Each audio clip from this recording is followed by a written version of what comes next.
अपन ने कथा में श्रवण करा था, भगवान शंकर भगवान की धर्मपत्नी माता सती दक्ष प्रजापति के यज्ञ में जाती हैं और उनका शरीर उस यज्ञ की अग्नि में कूद कर उन्होंने अपने प्राणों को त्याग दिया था।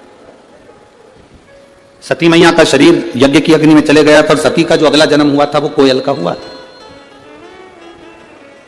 सती का जन्म काय का हुआ? जम के बोलो, जरा जम के बोलो। कोयल का जन्म हुआ। पार्वती तो बाद में बनी माता सती, पहले माता सती को कोयल बनना पड़ा था। और कोयल बनकर माता सती घूमती रही, भ्रमण करती रही, भ्रमण करती रही। भ्रमण करते करते कोयल बनी माता सती। जहां पर कोई शंकर भगवान के शिवलिंग की पूजन करता था, मां सती कोयल बनकर वहां बैठकर कूका करती थी, भगवान शिव के नाम का उच्चारण करती थी।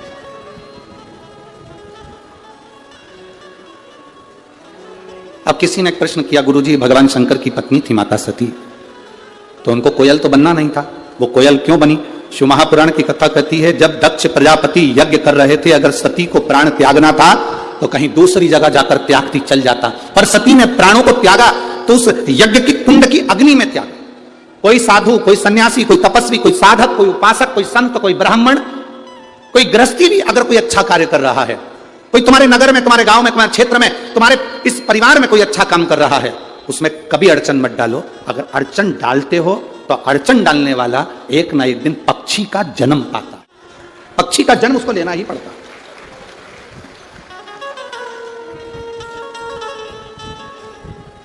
वो पक्षी का जन्म तो पाता ही है। जैसे 84 लाख योनियों में 20 लाख योनि पेड़ पौधे की है। 84 लाख योनियों में 20 लाख योनि पेड़ पौधे की है। 20 लाख। अब वो 20 लाख योनि पेड़ पौधे की मिली, क्यों मिली? उसका कारण क्या था? किस कारण से मिली? केवल एक कारण था पेड़ पौधे की योनि पाने का, कि आप अपने आसपास में जितने वृक्ष लगे रहते हैं, जितने पेड़ पौधे लगे रहते हैं, जितने वृक्ष लगे रहते हैं, उन वृक्षों को आप काटते हो, तोड़ते हो, बेकार कर देते हो, तो वो वनस्पति का जो देवता है वो भी आपको वृक्ष बनने का, पौधा बनने का श्राप देता है। हमने एक बात पहले भी कथा में कही, अगर यहां भिंड की जीजियों ने सुनी होगी तो उनके स्मरण में होगा। बेलपत्री का पत्ता बेलपत्री के वृक्ष से तोड़ लो, उतार लो, मना नहीं है।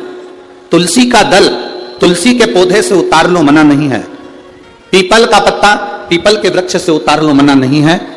आंवले का पत्ता आंवले का फल वृक्ष से उतार लो, मना नहीं है। पर इतना शिव महापुराण की कथा कहती है कि बेलपत्री का वृक्ष की डाली नहीं टूटना चाहिए, आंवले के वृक्ष की डाली नहीं टूटना चाहिए, तुलसी के पौधे की डाली नहीं टूटना चाहिए। ये डाली अगर टूटती है तो जीव कितना भी दान करा हो, कितना भी पुण्य करा हो, कितना भी सत्कर्म करा हो, वो सब व्यर्थ चले जाता है, उसका कोई फल नहीं मिलता। आपको अगर बेलपत्र की जरूरत है, आप बेलपत्र लिए और बेलपत्र की आपको जरूरत है, आप डाली में से बेलपत्र तोड़ो ना। डाली क्यों तोड़ना? आप उस बेलपत्र का प्रयोग करो। शंभु शरणे पड़ी मांगू घड़ी रे घड़ी, दुख काटो दया करी निदर्शन। आपको जरूरत है, आप ले बेलपत्री का पत्ता। एक बेलपत्री के पत्ते में क्या औषधि है, जिस दिन आप जान जाओगे उस दिन बेलपत्री के पेड़ को कभी नहीं तोड़ोगे। हां, बेलपत्री का वृक्ष सूख गया, हरा नहीं रहा, पत्ते नहीं है, हरापन नहीं है, पूरा सूख गया। बेलपत्री के वृक्ष को बजाकर देखो, पूर्ण तरह से अगर सूख गया है, तब उसकी जो जड़ निकाली तुमने, उस जड़ को निकालकर इधर उधर फेंकना नहीं, उसका चंदन बनाकर एक मुठिया बनाकर तैयार रखो।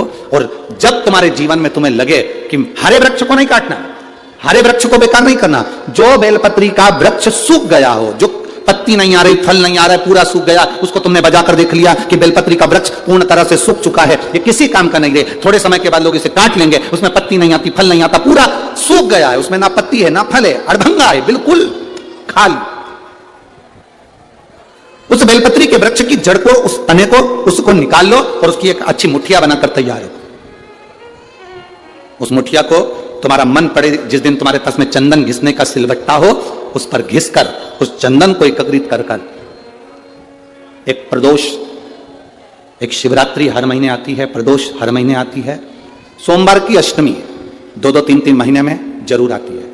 अगर आपने प्रदोष के दिन शंकर भगवान को बेलपत्र चंदन लगाया है, शिवरात्रि के दिन आपने बेलपत्री का चंदन लगाया है, और यदि सोमवार की अष्टमी के दिन बेलपत्री का चंदन लगाया है, इन तीनों डब्बी को आप अलग अलग कर लीजिए। एक डब्बी रख लो आपके पास में कि मैंने सोमवार की अष्टमी के दिन बाबा को चंदन का लेपन करा है और बेलपत्री का चंदन लगाया।